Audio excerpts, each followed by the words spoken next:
Bonjour à tous, bienvenue à ce nouvel office du dimanche. Est-ce que vous avez passé une bonne semaine?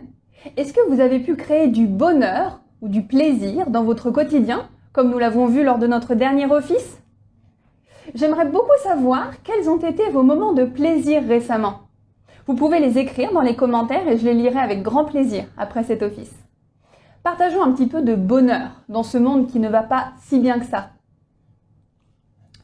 Aujourd'hui, c'est un tout autre sujet que nous allons aborder. Est-ce que vous avez parfois l'impression de ne pas être complètement au point cause sur ce qui se passe autour de vous? Ou est-ce que cela vous arrive de vouloir prendre les choses en main sans trop savoir comment vous y prendre? Dans le sermon d'aujourd'hui, Elron Hubbard va nous expliquer la différence entre une personne qui agit sur son environnement et une personne qui ne le fait pas, ainsi que les conséquences qui découlent de ces deux états de choses. Ce sera très intéressant, croyez-moi. Pour commencer, voici le credo de l'Église de Scientologie. Nous, membres de l'Église, croyons que tous les hommes, quelle que soit leur race, couleur ou croyance, ont été créés avec des droits égaux. Que tous les hommes ont le droit inaliénable d'avoir leurs propres pratiques religieuses et de les exercer. Que tous les hommes ont le droit inaliénable de vivre leur propre vie. Que tous les hommes ont le droit inaliénable à leur santé mentale. Que tous les hommes ont le droit inaliénable d'avoir leur propre défense. Que tous les hommes ont le droit inaliénable de concevoir, choisir, assister ou soutenir leurs propres organisations, églises et gouvernements. Que tous les hommes ont le droit inaliénable de penser librement, de parler librement, d'écrire librement leurs propres opinions et de se prononcer, d'écrire ou de s'élever contre les opinions des autres. Que tous les hommes ont le droit inaliénable de créer leur propre espèce. Que les âmes des hommes ont les droits des hommes. Que l'étude du mental et la guérison des maladies d'origine mentale ne devraient pas être séparées de la religion, ni tolérées dans les domaines non religieux. Et qu'aucun agent autre que Dieu n'a le pouvoir de suspendre ou de négliger ses droits de façon ouverte ou couverte. Et nous, membres de l'Église, croyons que l'homme est fondamentalement bon, qu'il cherche à survivre, que sa survie dépend de lui-même, de ses semblables et de l'accomplissement de sa fraternité avec l'univers. Et nous, membres de l'Église, croyons que les lois de Dieu interdisent à l'homme de détruire sa propre espèce, de détruire la raison des autres, de détruire ou d'asservir l'âme d'un autre, de détruire ou de réduire la survie de ses compagnons ou de son groupe. Et nous, membres de l'Église, croyons que l'esprit peut être sauvé et que seul l'esprit peut sauver ou guérir le corps. Bien, à présent, je vais vous lire le texte qui s'intitule « L'intégrité personnelle » par Elron Hubbard.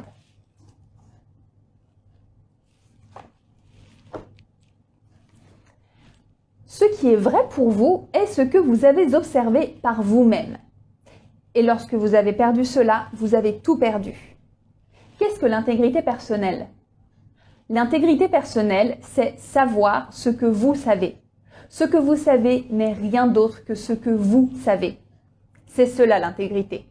Il n'y a pas d'autre intégrité. Bien sûr, nous pouvons parler d'honneur, de vérité, de tout cela, ces termes ésotériques, mais je pense qu'on ne les trahirait pas le moins du monde si ce que nous observions était vraiment ce que nous observions, si nous prenions soin d'observer ce que nous observons et que nous observions toujours dans le but d'observer. Et sans nécessairement adopter une attitude sceptique, un esprit critique ou indulgent, mais certainement en maintenant suffisamment d'intégrité et de conviction personnelle, de confiance en soi et de courage pour pouvoir observer ce que nous observons et dire ce que nous avons observé. En dianétique et en scientologie, une chose n'est vraie que si vous l'avez observée, et elle n'est vraie que selon votre propre observation. C'est tout. Bien. Passons à la lecture du sermon. Vous avez sans doute remarqué ce tableau. Je m'en servirai au cours de ma lecture pour illustrer des principes qui y seront énoncés.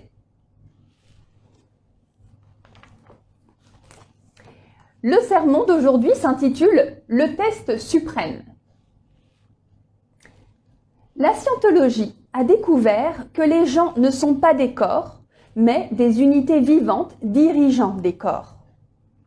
L'unité vivante est appelée en scientologie tétan, de la lettre grecque θ, symbole mathématique employé en scientologie pour représenter la source de la vie et la vie elle-même. L'individu, la personne, l'identité elle-même, est cette unité vivante. C'est la personne elle-même, pas son corps, ni son nom, ni l'univers physique, ni son mental ou quoi que ce soit d'autre. C'est ce qui est conscient d'être conscient, l'identité qui constitue l'individu. On n'a pas un tétan, quelque chose que l'on garde de côté. On est un tétan. Le test suprême d'un tétan est son aptitude à faire bien marcher les choses.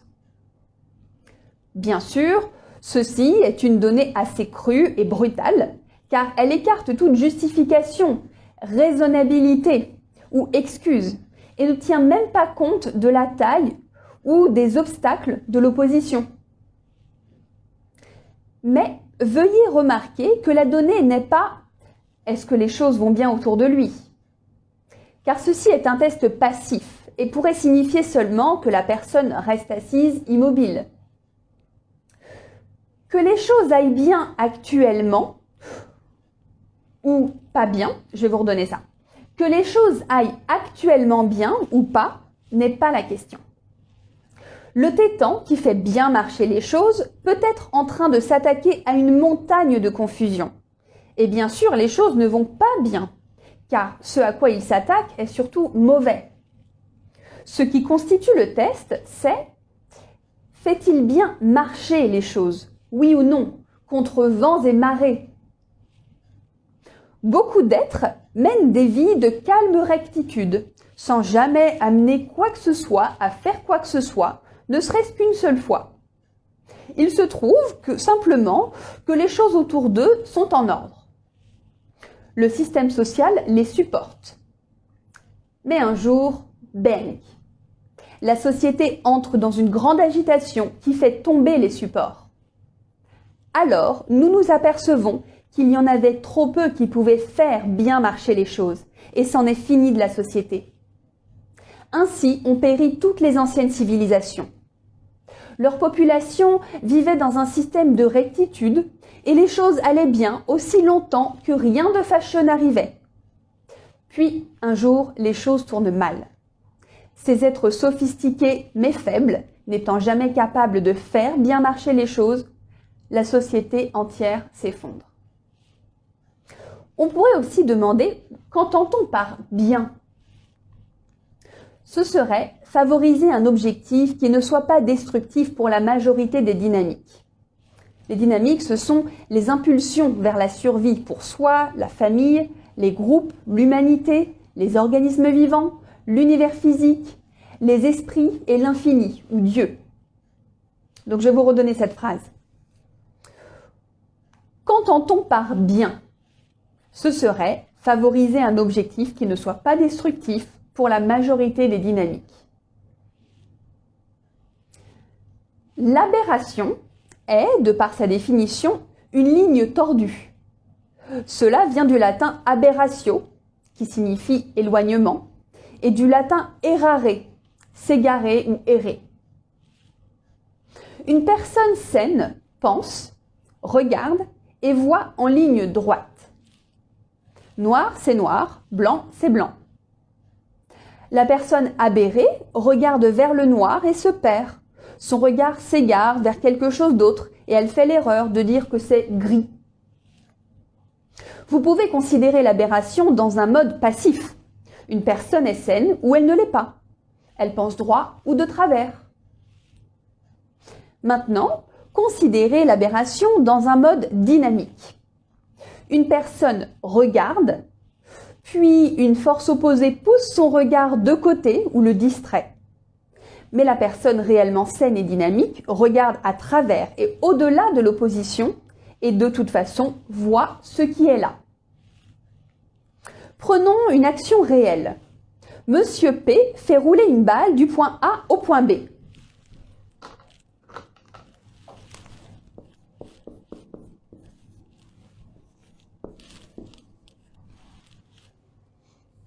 En chemin, l'opposition X pousse la balle de côté vers le point C.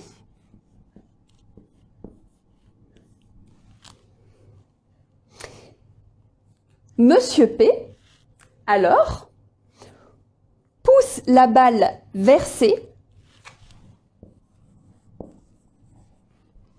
et donne une raison pour laquelle elle n'est pas arrivée comme il faut jusqu'à B. Monsieur S fait rouler une balle du point A vers le point B. L'opposition X détourne la balle vers C. Monsieur S remet la balle dans la direction et, malgré, par-dessus et à travers l'opposition X, arrive à B de toute façon.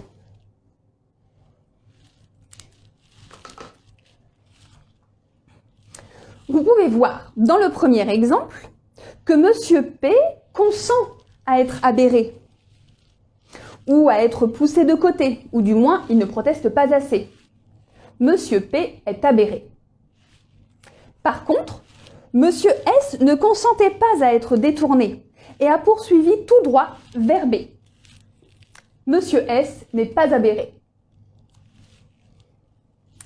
Maintenant, la société, étant principalement oppressive, remarque qu'il n'y a pas beaucoup d'agitation autour de Monsieur P. C'est vrai, il n'arrive jamais au but, ni n'obtient exécution de quoi que ce soit, mais il n'est pas bruyant. Aussi, il est convenable. Monsieur S, par contre, fait un effroyable vacarme et assomme l'opposition X et se fraye un chemin en montrant les dents jusqu'à B. La société dit que c'est un sale type, parce qu'il crée des ennuis. Bien sûr, il obtient aussi que quelque chose soit fait. Mais dans une société décadente, on juge les hommes à leur degré d'amabilité et non à leur degré d'efficacité. Aussi, Monsieur S est considéré comme un peu fou.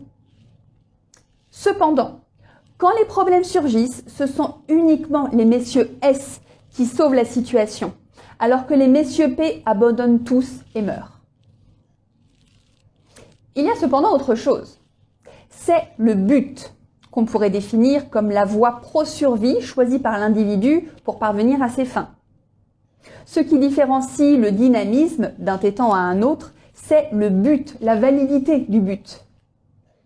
Un dément peut aussi aller de A vers B, implacablement, là où B est un point totalement indésirable et destructif. Mais dans la pratique courante, les vrais fous n'arrivent jamais réellement au point B, auquel ils voulaient parvenir. Un fou se dirige seulement vers, mais n'y arrive jamais réellement. Donc, il fait seulement en sorte que tout aille mal. B doit être un point désirable, non destructif envers une majorité de dynamiques, pour que le bien se produise. Aussi, voici la donnée crue et brute. Le test suprême d'un tétan est l'aptitude à faire bien marcher les choses. Les gens qui expliquent combien tout va mal et qui ont des raisons pour lesquelles il en va ainsi et qui ne mettent pas les choses en bon ordre sont les vrais fous de l'univers. Les seuls qui soient plus fous qu'eux sont ceux qui sont tout à fait heureux de voir que tout rate et que tout va mal sans protester. Et les seuls qui soient encore pires sont ceux qui travaillent perpétuellement à ce que les choses aillent mal, empêchent quoi que ce soit de bien marcher et s'opposent instinctivement à tous les efforts. Heureusement, il y en a quelques-uns ici et là qui font marcher les choses, en dépit de tout et de quiconque. Le test suprême d'un tétan est l'aptitude à faire bien marcher les choses. Pour en apprendre davantage sur la façon d'atteindre n'importe quel but, petit ou grand, et pour apprendre comment vous pouvez réaliser vos rêves, lisez le livret Cible et but. On trouvera les mêmes informations dans le très complet manuel de scientologie, basé sur les travaux de Ron Hubbard. Bien. Est-ce que ces données vous parlent? Je reconnais qu'elles peuvent paraître un peu crues. Alors, loin de moi l'idée de faire un discours moralisateur. Mais ce monde a sacrément besoin d'aide. Et je trouvais intéressant de le rappeler avec un sermon de cette trempe. Qu'en pensez-vous? Nous avons besoin de gens conscients de l'état des choses. Le monde a besoin de vous. Nos organisations sont ouvertes et des membres permanents sont là pour vous aider à atteindre la liberté spirituelle. La question est, allez-vous faire marcher les choses pour y parvenir? Bien. Maintenant, je vais vous informer des webinaires auxquels vous pourrez assister cette semaine. Lundi 7 juin à 19h30, le sujet sera « Comment se faire comprendre et comprendre les autres ». Et vendredi 11 juin à 19h30, le thème sera « Repérer les personnes toxiques et résoudre la situation ». Et votre prochain office du dimanche aura lieu le 13 juin à 11h en ligne. Terminons en douceur avec la prière de Scientologie pour la liberté totale.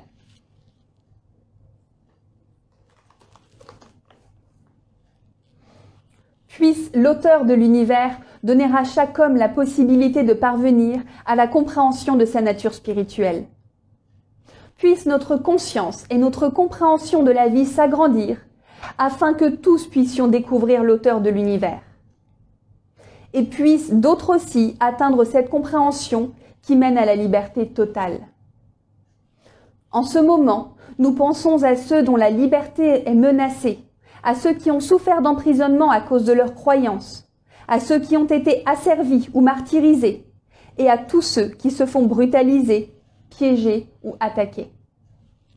Nous prions pour que les droits de l'homme soient préservés, pour que les peuples puissent croire et pratiquer leur foi librement, afin qu'à nouveau la liberté règne dans notre pays. Libérés de la guerre et de la pauvreté et du besoin.